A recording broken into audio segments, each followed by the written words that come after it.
Hello everyone. Do you like going out for a drive with your family? Well, Mrs Armitage does. Today's story is Mrs Armitage's Queen of the Road by Quentin Blake.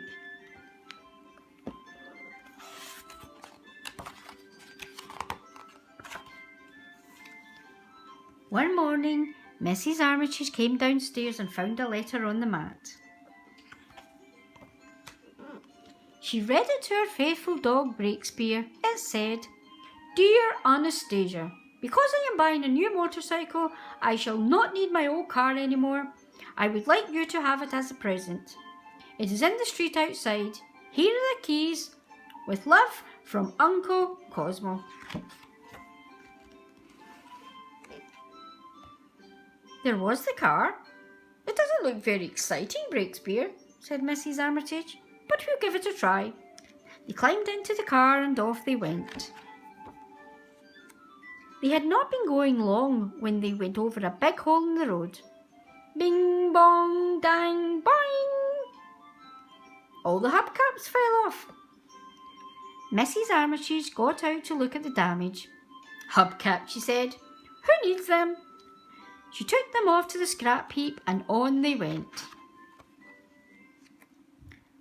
But as they were going round the corner by the vinegar works, scrunch! The mudguard was ruined. Mrs Armitage got out to look at the damage. "Mudguard," she said. "Who needs them?" She took them off to the scrap heap and on they went.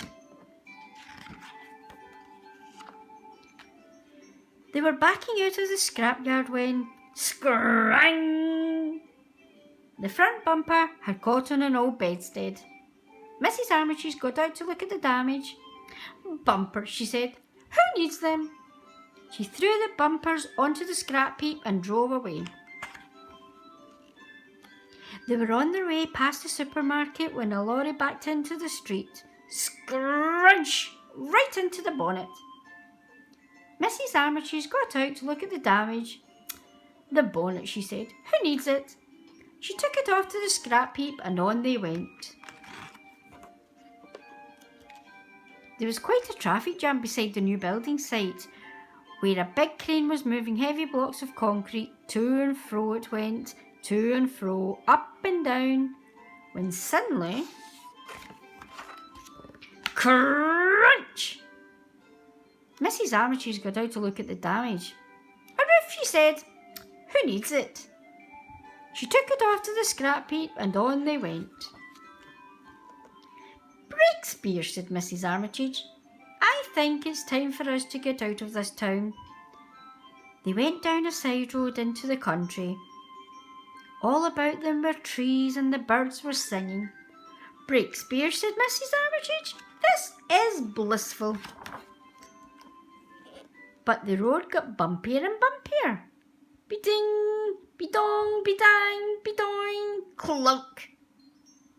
All the doors fell off, and the boot as well. Mrs Armitage got out to look at the damage. "All this stuff, Breakspear," she said. "Who needs it? Let's throw it all in the scrap heap and be on our way." But at that moment there was a roar. It was Uncle Cosmo on his new bike. His friends were there too, Grizzly and Lulu, Ferdinando and Smudge. They were out for the day's drive. They all gathered round to look at Mrs Armitage's machine. "Wow," said Gizzy. "Whatever did you get it? It's fantastic."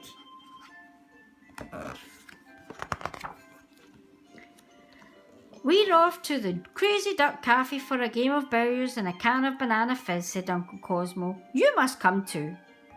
"But first, have this leather jacket," said Smudge. "I've grown too big to wear it."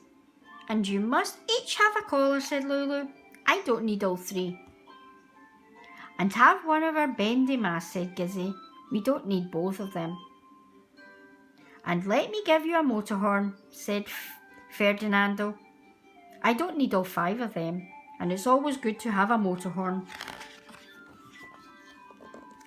Off they rode to the Crazy Duck Cafe, and out in front, with her faithful dog Breakspear, was Mrs Armitage, Queen of the Road. Thank you for listening, and remember to subscribe to the channel for more great stories.